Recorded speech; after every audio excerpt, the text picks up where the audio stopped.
Joe Swift. Joe is a senior advisor in the public health and air quality team at the Environmental Agency. He's working to protect public health and drive equitable outcomes. He provides strategic advice on a range of air quality matters, including the DEFRA's Clean Air Strategy and the Environmental Act. Joe, please join us. Thank you for coming today.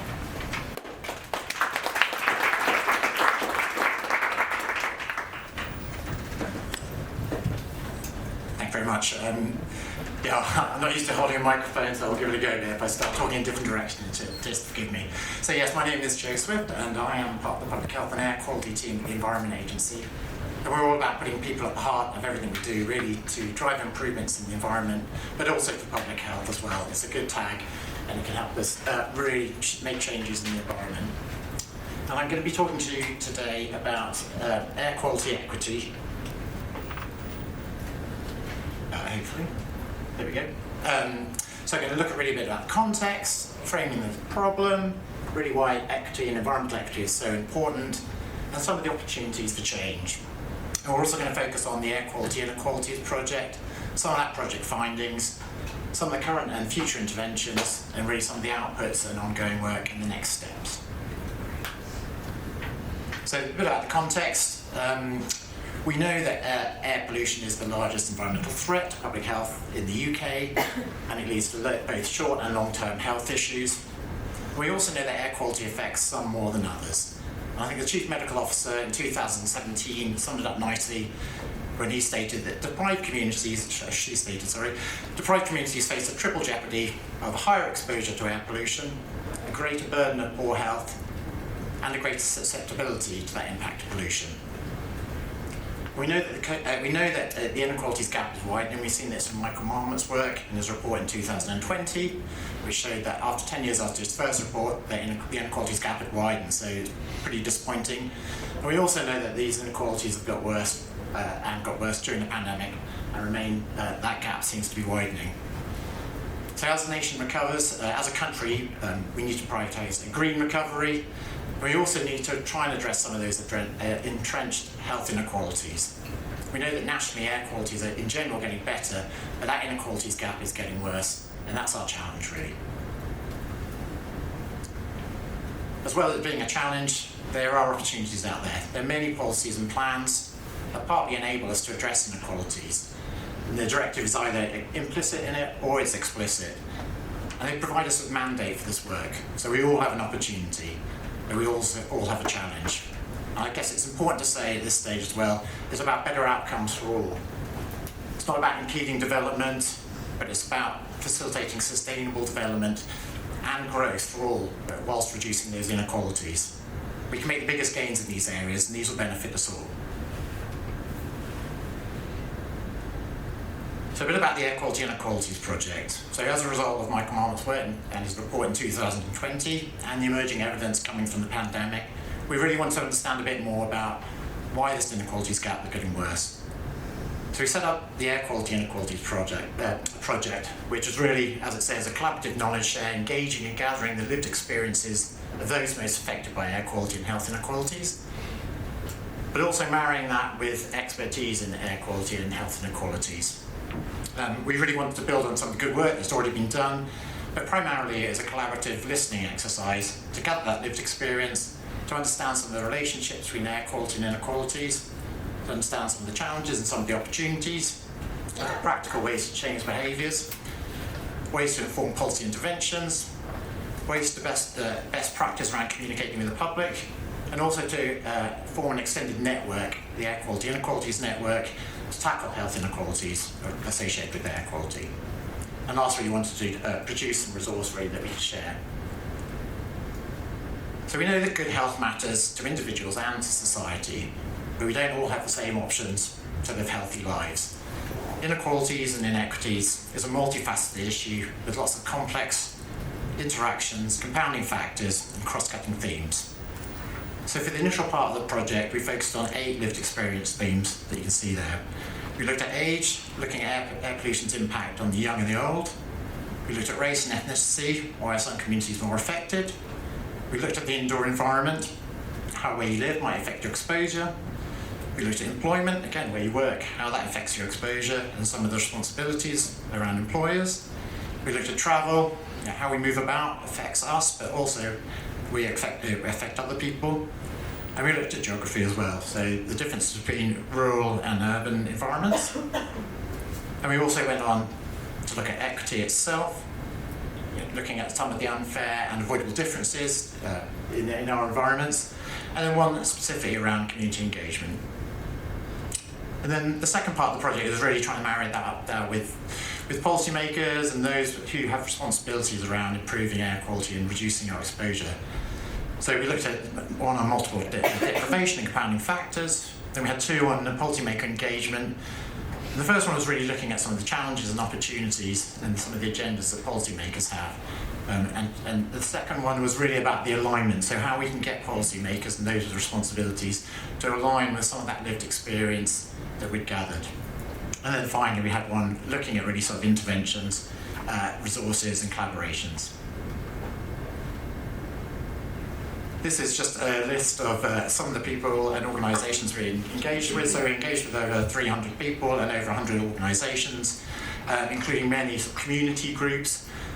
But we recognised in some cases we couldn't always get that direct lived experience, but we worked with others and organisations who could represent that lived experience. So with NGOs, charities, and local authorities who are working with some of these communities.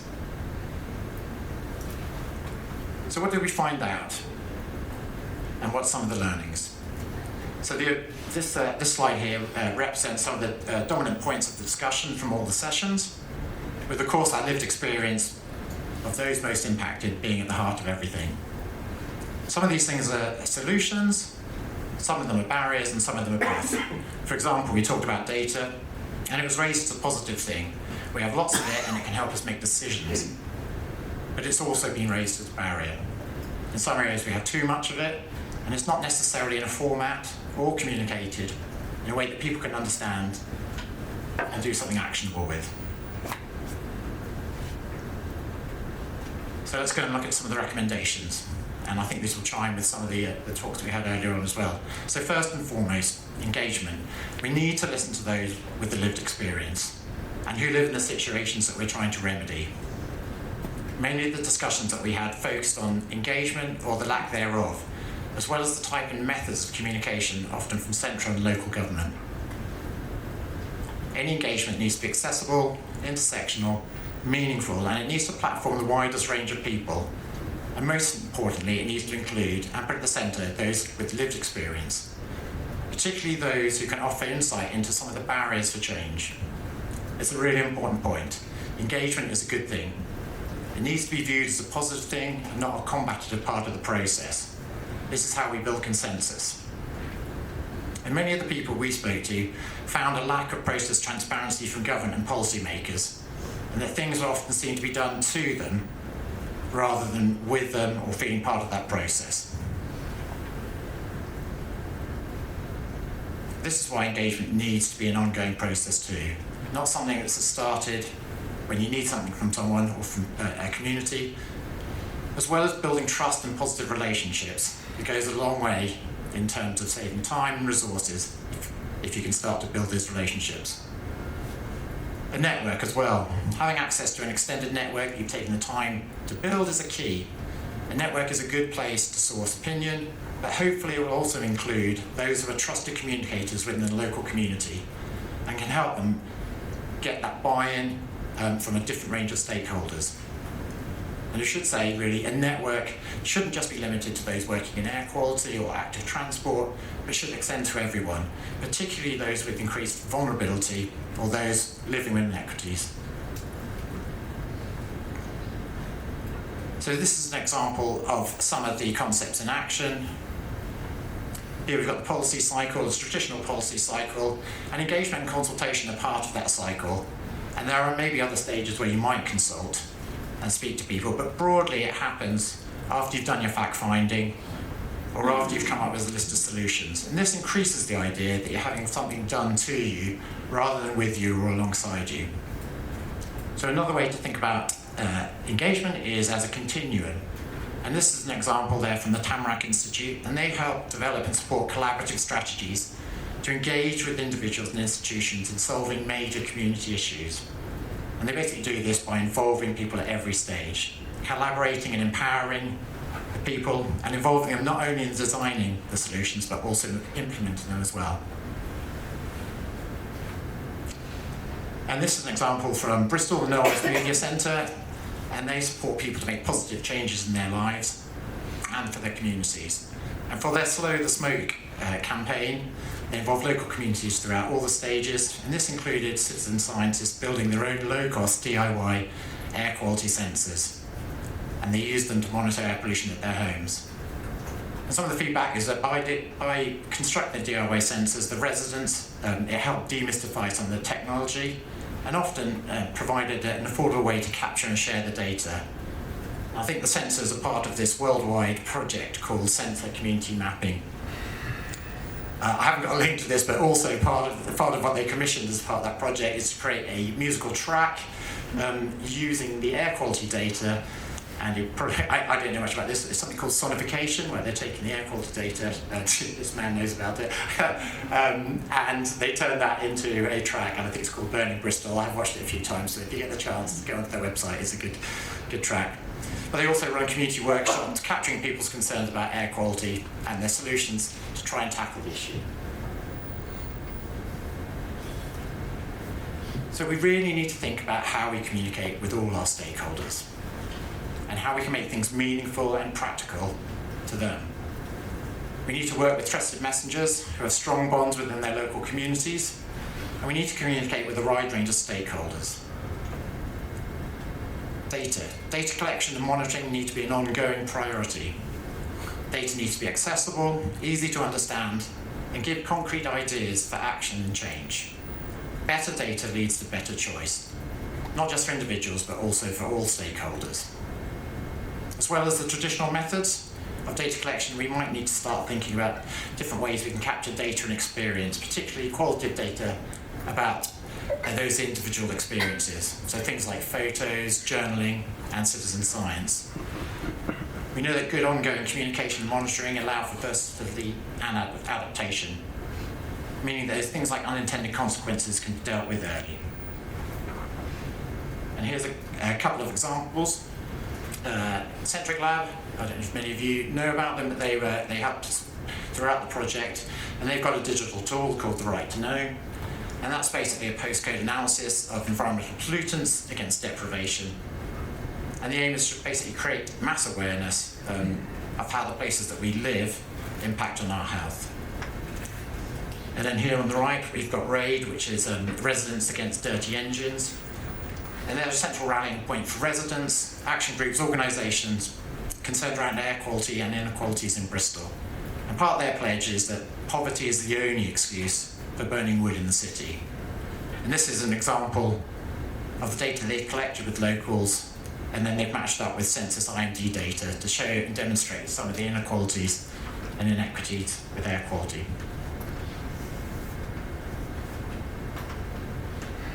So last load of recommendations, talking about interventions. We need to involve people and other stakeholders in the processes. And co-producing initiatives helps ensure buy-in and can address unintended consequences before they happen. Those living with inequities or multiple confounding disadvantages are by default limited in some of their choices.